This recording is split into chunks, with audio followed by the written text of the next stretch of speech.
आगोलबो बिफाखौ बुथारखांबाय दिनै बिमाखौ बुथारबाय बिमाखौ बुथारनानै दिनै सेस्लायावनो सावनो नागिरदोंमोन होनना खोनादों। जोंनि गहपुरनि रायजोफ्रा BJP हान्जानो भट होनाय नङा। मानो होननानै बुङोबा बिथांमोना गहपुरखौ दानो फैयाखै। बरंस हाबखानाय गामिखौ मारै दाननो हागोन बिनिसो षड़यन्त्र खालामनो फैदों। गावनि जोनोमगिरि बिमाखौनो बुथारनानै सेस्लायाव सावदों।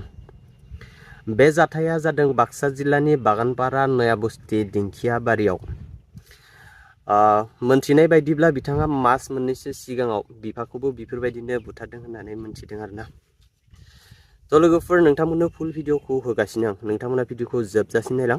बेनि सिगाङावनो आं नोंथांमोननो मोनसे आपडेट होग्रोनो सानदों। बिटिआर रायजोनि बाहेरायाव थानाय गहपुरनि गंनैसो गामिया बिटिआरआव सोसनजाबाय। बेखौ बयबो रायजो राजाफोरा निउस पर्टेल चेनेलफोरनि गेजेरजों मोनथिनो मोनखादों नङा होमबा।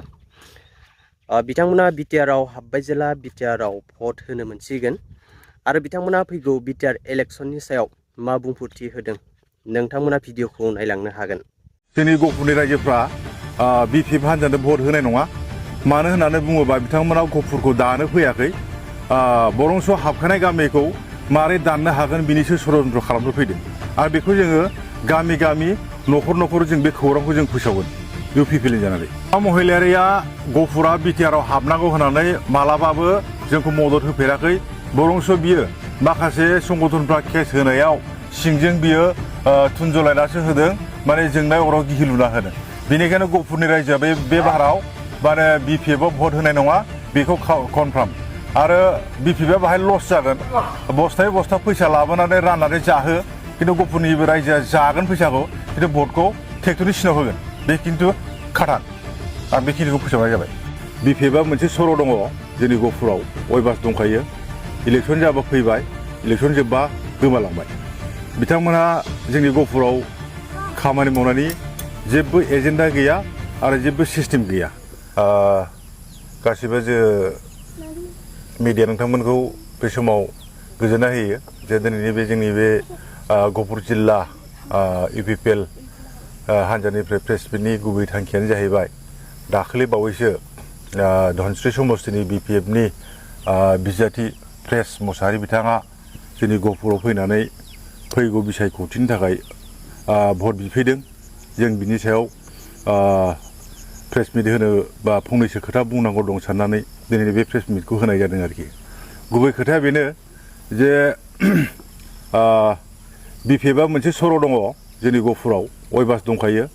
इलेक्सन जाबा फैबाय, इलेक्सन जोब्बा गोमालांबाय।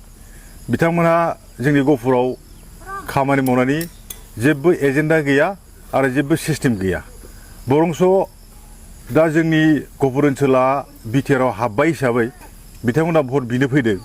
बिथांमोना भट बिखांनानै जुदि देरहाखांनानै गभर्नमेन्ट जायोबा जोङो फोथायनाय दङ जे जोंनि मोननैसो गामि गहपुरनिया बिटिआरआव हाबनायखौ बिथांमोना मारै दानख'फिननो हायो बिनिसो षड़यन्त्र खालामगोन। मानो होनना बुङोबा बिथांमोना BJP हान्जानिफ्राय मालाबाबो जे जोंनि गहपुरा बिटिआरआव हाबनांगौ, थाबैनो जानांगौ होननानै प्रेस बिथाङा माब्लाबाबो एसेम्ब्लियाव बा काउन्सिलाव खोथा बुंफेराखै। बिथाङा गावखौ गहपुरनि होननानै दाबि खालामना लायो। बिथाङा बै समाव गहपुरनिमोन, खिन्थु दिनैनि थारिखआवथ' बिथाङा गहपुरनि होननानै जेबो मोनसे सेन्टिमेन्ट गैया।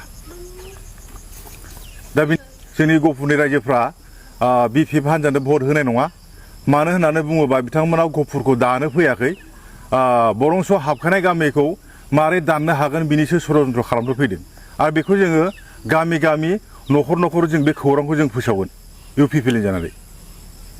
महिलारिया गहपुरा बिटिआरआव हाबनांगौ होननानै मालाबाबो जोंखौ मदद होफेराखै। बरंस बियो माखासे संगठनफ्रा केस होनायाव सिंजों बियो थुनजलायनासो होदों, माने जोंनाय अराव गिहि लुना होदों। बेनिखायनो गहपुरनि रायजोआ बे बाराव माने BJPआव भट होनाय नङा, बेखौ कनफार्म। आरो BJPआ बाहाय लस जागोन। बस्थायै बस्था फैसा लाबोनानै राननानै जाहो, खिन्थु गहपुरनि रायजोआ जागोन फैसाखौ, खिन्थु भटखौ ट्रेक्टरनि सिनाव होगोन। बे खिन्थु खाटां। आं बेखिनिखौ फोसावनाय जाबाय।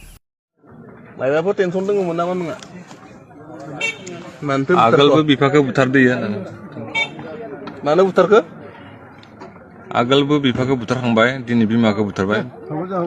बिमाखौ बुथारनानै दिनै सेस्लायावनो सावनो नागिरदोंमोन होनना खोनादों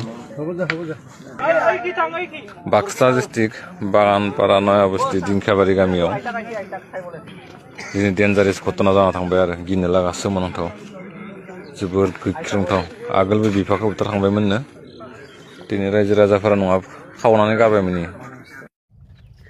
दिनैनि आपडेट भिडिअआ बेखिनियानोमोन जुदि नोंथांमोना भिडिअखौ नायनानै मोजां मोनोबा लाइक कमेन्ट शेयार आरो चेनेलाव गोदानबा साबस्क्राइब खालामनो दाबाव लोगोफोर बाय